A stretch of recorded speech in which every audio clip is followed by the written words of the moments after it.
राहुल अवस्थी, आपके बच्चों से जुड़ी हुई इस वक्त की सबसे बड़ी खबर है उत्तर प्रदेश के लिहाज से। अब 5वीं और 8वीं में अगर बच्चे फेल हुए तो फिर उनको प्रमोशन नहीं मिलेगा। केंद्रीय शिक्षा मंत्रालय ने नो डिटेंशन पॉलिसी खत्म कर दी है। सालाना परीक्षा में फेल होने पर उन्हें प्रमोट नहीं किया जाएगा और फेल होने पर दोबारा से एग्जाम देने होंगे और फिर भी अगर पास नहीं हुए तो फिर क्लास को रिपीट करना होगा।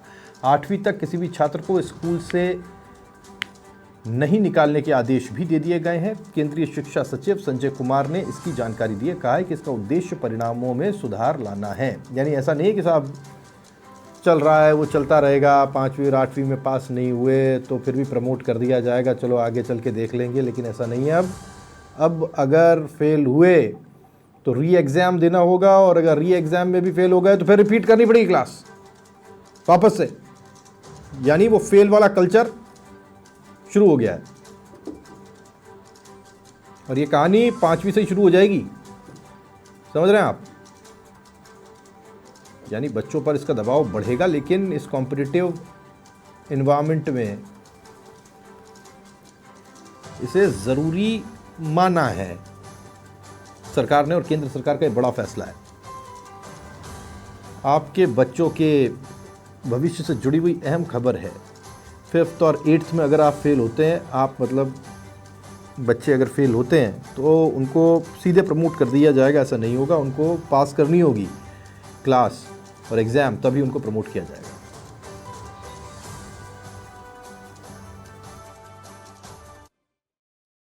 एक्सेस तो चाहते हैं।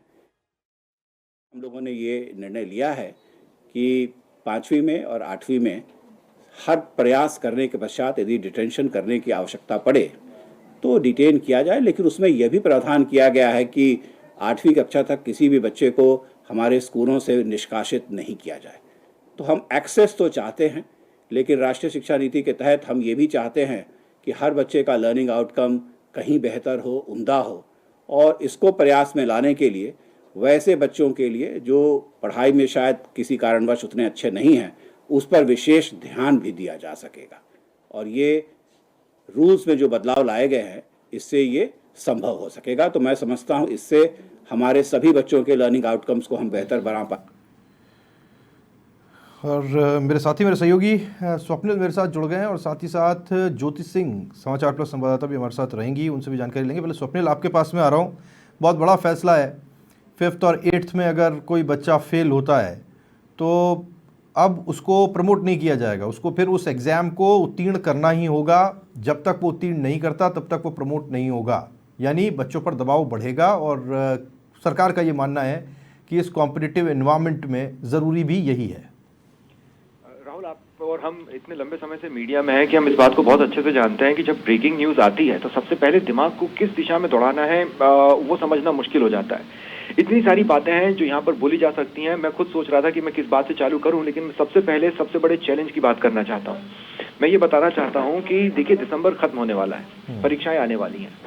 तो सबसे बड़ा चैलेंज बच्चों के माइंडसेट, पेरेंट्स के माइंडसेट और टीचर्स के माइंडसेट को चेंज करने का यहाँ पर रहने वाला है। मैं इसे एक बड़ी परीक्षा के तौर पर देख रहा हूँ। ये ऐसा नहीं है कि ये लागू अप्रैल में हुआ है। अगर इसी सत्र में इसे लागू किया जा रहा है तो ये सबसे बड़ा चैलेंज रहने वाला है। किसी के माइंड फ्रेम को टोटली एग्जाम पर्सपेक्टिव से चेंज करना, ये एक बहुत बड़ा गैम्बल होता है। अब मैं आता हूँ इस बात पर कि ये नो डिटेंशन पॉलिसी थी क्या। 2009 में शिक्षा का अधिकार अधिनियम आया था। राहुल, मुझे बहुत अच्छे से याद है, तब आप राजस्थान में लाइव कर रहे थे और मैं किसी यूपी उत्तराखंड में लाइव कर रहा था इस पर। उसी का ये एक अहम पोर्शन था, नो डिटेंशन पॉलिसी। मतलब जो कक्षा 5 और 8वीं के बच्चे थे उन्हें एनुअल एग्जाम में, वार्षिक परीक्षा में फेल नहीं किया जाएगा। ये इसका हिस्सा बना। सभी छात्र जो पारंपरिक परीक्षाएं हैं उनका सामना किए बिना अपने आप अगली कक्षा में प्रमोट हो जाते थे। इस रूप में भी इसे देखा जाने लगा और लगभग यही माइंड फ्रेम धीरे धीरे सभी का बनता चला गया। ये क्यों लाया गया था? क्योंकि लाने वालों की जो मंशा थी वो ये थी कि जो बच्चों का सतत और व्यापक मूल्यांकन होता है उस पर ज्यादा जोर दिए जाने की जरूरत है, बशर्ते कि उन नंबर्स के जो कि रिपोर्ट कार्ड में दर्ज होते हैं। अब बदला क्या है?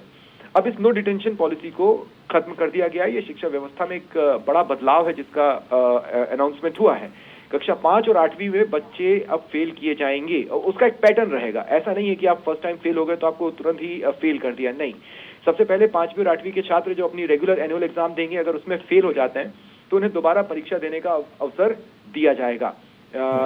अगर वो दोबारा इस परीक्षा में फेल होते हैं तो उन्हें उसी क्लास में रुकना है और उन्हें दोबारा पढ़ना होगा। लेकिन अगर वो उसमें पास होते हैं तो फिर उन्हें प्रमोट कर दिया जाएगा। पहले ऑटोमेटिक प्रमोट होते थे, अब वो प्रमोशन खत्म हो चुका है। ये एक बड़ा निर्णय है। 2010-2011 में कक्षाओं के लिए बोर्ड परीक्षा को खत्म एक तरह से किया गया था। कई जो एजुकेशनिस्ट थे उनका ये कहना था कि शैक्षणिक मानकों में हो सकता है गिरावट इससे दर्ज की जाए, क्योंकि हायर क्लासेस में छात्रों को प्रदर्शन करना होता है, वो प्रभावित हो सकती हैं। अब नया नियम ये कहता है कि 2 महीने के भीतर परीक्षा में बैठने का दूसरा मौका दिया जाएगा। दोबारा असफल होने पर 1 साल उसी क्लास में, अगर 5th में फेल हुए तो 5th में, 8th में फेल हुए तो 8th में गुजारनी पड़ेगी।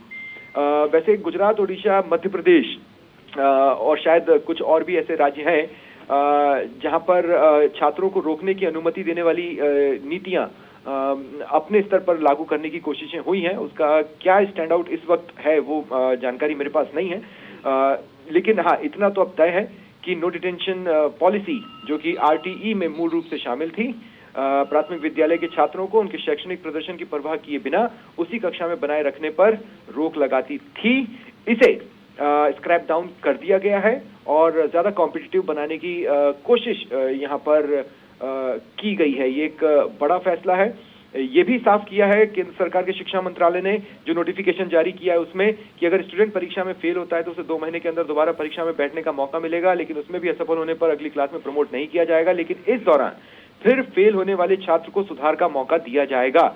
टीचर उस फेल होने वाले स्टूडेंट पर खास ध्यान देंगे और समय समय पर पेरेंट्स को भी गाइड करेंगे। ये स्पेसिफिकली खास पॉइंट है जो कि नोटिफिकेशन में जोड़ा गया है। राहुल, बिल्कुल शुक्रिया आपका स्वप्निल इस जानकारी के लिए। और ज्योति मेरी सहयोगी जुड़ गई हैं दिल्ली से भी हमारे साथ। ज्योति, कॉम्पिटिटिव इन्वायरमेंट चाहती है सरकार, लेकिन बच्चों पर दबाव बढ़ने वाला है। ज्योति, सुन पा रही हैं आप?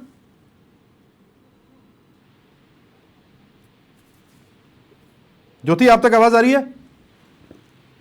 लगता है ज्योति अब हमारे साथ में नहीं है। इस बीच धर्मेंद्र समाचार पर संवाददाता हमारे साथ सीधे जुड़े हुए जानकारी उनसे लेते हैं। धर्मेंद्र, ये बड़ा फैसला है, कॉम्पिटिटिव इन्वायरमेंट क्रिएट होगा ऐसा सरकार का मानना है, लेकिन दूसरी तरफ चिंता इस बात की भी है कि वो बच्चे कैसे उस प्रेशर को झेलेंगे। लेकिन इस कॉम्पिटिटिव इन्वायरमेंट में ज़रूरी भी है कि बच्चों को उस प्रेशर के लिए तैयार किया जाए, क्योंकि ये वो सच है जिससे मुकरा नहीं जा सकता, जिससे मुंह नहीं फेरा जा सकता।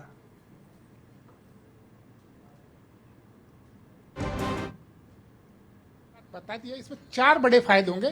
बच्चों में शैक्षणिक जो गुणवत्ता है उसका सुधार होगी। साथ ही जो आज बात करें शिक्षा की, तो बच्चों में जो सीखने की ललक है वो भी इस नियम के बाद में बदलेगी। उनको जो ललक बढ़ेगी कि वो सीखने के लिए तत्पर होंगे।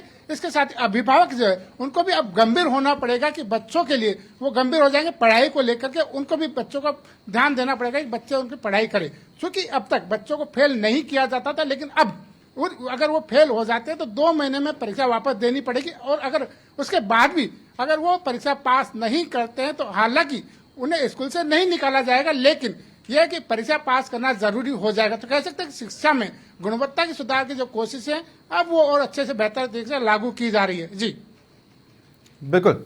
और इसे लेकर के कुछ सेक्शन से, सोसाइटी कुछ सेक्शन से मुझे लगता है कि विरोध भी आ सकता है।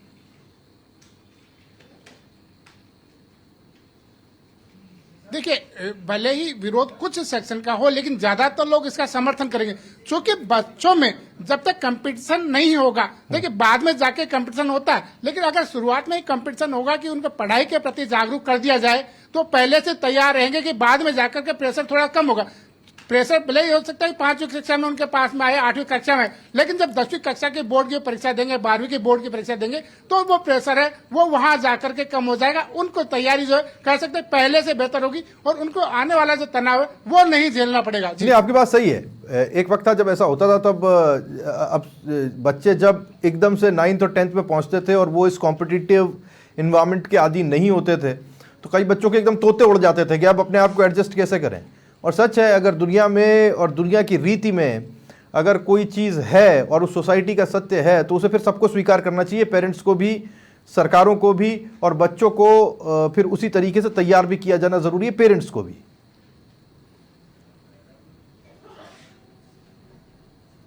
देखिए, बहुत जरूरी है कि पहली क्लास से ही बच्चों में शिक्षा के प्रति जागरूकता पैदा की जाए और इसी कोशिश में केंद्र और राज्य सरकार कोशिश करिए। नई शिक्षा नीति जो 2020 लाई गई है उसमें भी कोशिश यही है कि बच्चों में शिक्षा को लेकर जागरूक किया जाए और वो कोशिश अभी जारी है। उसी क्रम में कह सकते हैं कि ये फैसला लिया गया है और 5वीं क्लास के जो बोर्ड की एग्जाम होगी और 8वीं क्लास की जो बोर्ड की एग्जाम होगी, बच्चे उसको गंभीरता से लेंगे और पहले से तैयारी करेंगे। क्योंकि देखिए, आज के तारीख में जो निजी विद्यालय वहां पर इसी तैयारी करवाई जाती है कि बच्चों को कहीं किसी तरह का तनाव नहीं झेलना पड़े और उसी को लेकर के बच्चे भी अब गंभीर नजर आते हैं। और अब ये जो नया नियम लागू किया उसके बाद में बच्चे और ज्यादा गंभीर नजर आएंगे। जी बिल्कुल,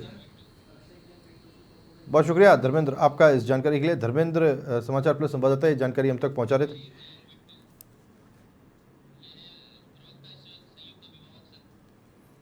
और अभिषेक जैन जी बिट्टू साहब हमारे साथ जुड़ गए हैं, उनसे बात करने की कोशिश कर रहे हैं। ये अभिभावक और अभिभावकों से जुड़े हुए संगठन से जुड़े रहे हैं। अभिषेक जी बिट्टू साहब, मैं ये चीज़ जानना चाहता हूँ आप किस तरीके से लेते हैं इस डिसीजन को? ये बड़ा डिसीजन है, खासतौर पर छात्रों के फ्यूचर को लेकर के। How do you see? नजरिए से नहीं देखना चाहिए हमें कि एक अभिभावक और एक शिक्षक को भी इसमें जोड़ना चाहिए। आप बच्चों को तो आप सतर्क कर दोगे, उनको मोटिवेट कर दोगे, लेकिन क्या इसकी अगर कोई बच्चा अगर फेल होता है 5वीं और 8वीं कक्षा के दौरान अगर कोई बच्चा फेल होता है तो अपने आप में शिक्षक के ऊपर सवाल खड़ा होना चाहिए, शिक्षक के ऊपर सवाल खड़ा होना चाहिए। उस चीज का तो प्रावधान है ही नहीं। अगर बच्चा फेल कर जाता है तो बच्चे को प्रमोशन नहीं मिलेगा। तो अगर बच्चा फेल हो रहा है तो शिक्षक को भी किस बात का प्रमोट मिल रहा है? उसको भी तो सजा मिलनी चाहिए। बिल्कुल बिट्टू जी, शिक्षकों को सजा मिलनी चाहिए, मैं इस बात पे आपके साथ हूँ, पर अभिभावकों को सजा क्या मिलेगी फिर? सर अभिभावकों के ऊपर तो आर्थिक भार आएगा ना सर। कैसे भाई? दोबारा अगर बच्चा अगर वही पढ़ाई अगर अगले साल वापस रिपीट करेगा तो उनके ऊपर आर्थिक भार आना ही आना है। तो आपका कहने का मतलब ये है कि अगर वो फेल हो गया, सुनिए मेरी बात सुनिए, मैं इसमें थोड़ा लॉजिक ढूंढने की कोशिश कर रहा हूँ। अभिषेक जी, आप बड़े प्रबुद्ध व्यक्ति हैं, लेकिन मैं शायद थोड़ा सा समझदार कम हूँ।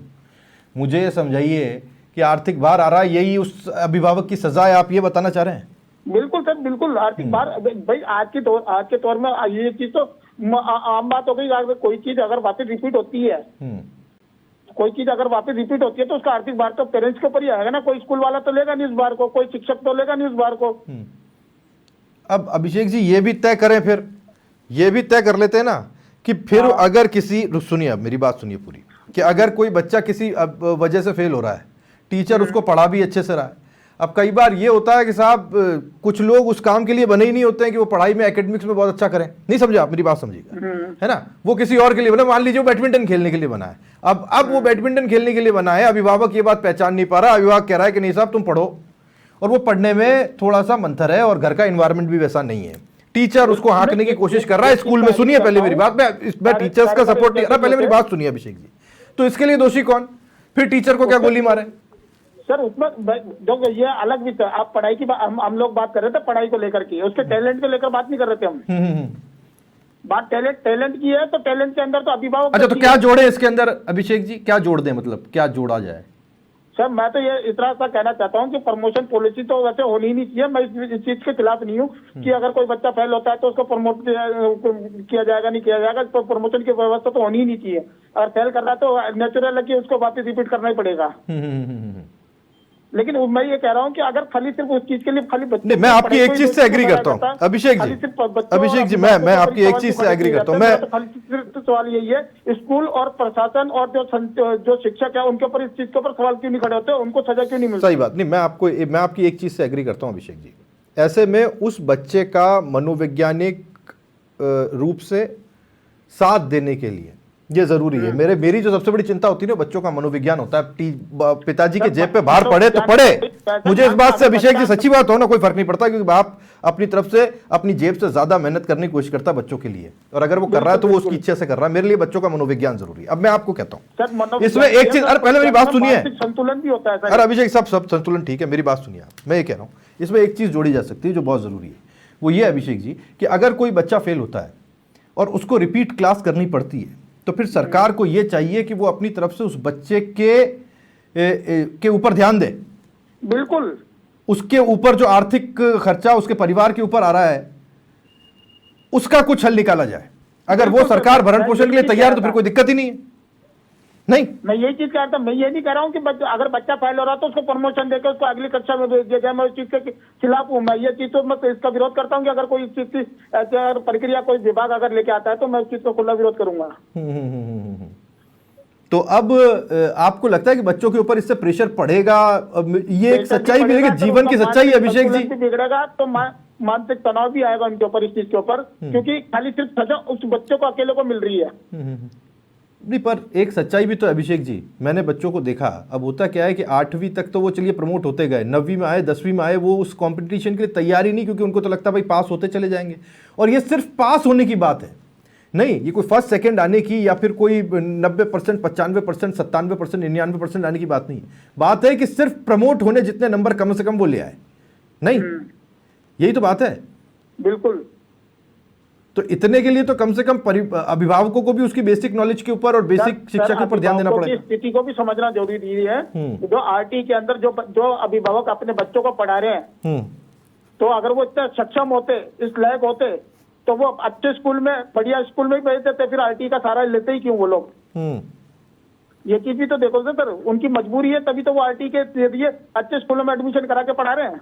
तो उन बच्चों के साथ तो अभिषेक जी, जो आरटी के अंदर एडमिशन लेके बच्चे स्कूलों में जाते हैं, तो क्या करें बिट्टू जी? अब आप बताइए इसके अंदर, मतलब आरटी के बच्चों के लिए क्या किया जाए? उनके लिए प्रमोशन रखा जाए कि वो पास हो जाए? प्रमोशन नहीं रखा जाए, मैं प्रमोशन के खिलाफ हूँ। मैं ये कह रहा हूँ स्कूलों के अंदर जो आरटी की प्रक्रिया चल रही है, उस प्रक्रिया को जो मतलब जैसे और नॉर्मल बच्चों की जो पढ़ाई चल रही है उसके साथ में उनको इंक्लूड किया जाए, उसमें भेदभाव नहीं किया जाए उनके साथ। ठीक है, ठीक है अभिषेक जी, बहुत शुक्रिया आपका हमारे साथ जुड़ने के लिए, बातचीत करने के लिए। अभिषेक जैन जी बिट्टू हैं, ये अभिभावक और अभिभावकों संगठनों से जुड़े हुए हैं, और इस मनोविज्ञान को समझना ज़रूरी है। एक बच्चा एक शॉक की स्थिति में होता है जब वो 8वीं पास करने के बाद में, अगर वो बिलो एवरेज है या फिर उसका परफॉर्मेंस इस स्थिति का है कि वो 8th तक क्वालिफाई नहीं कर पा रहा है।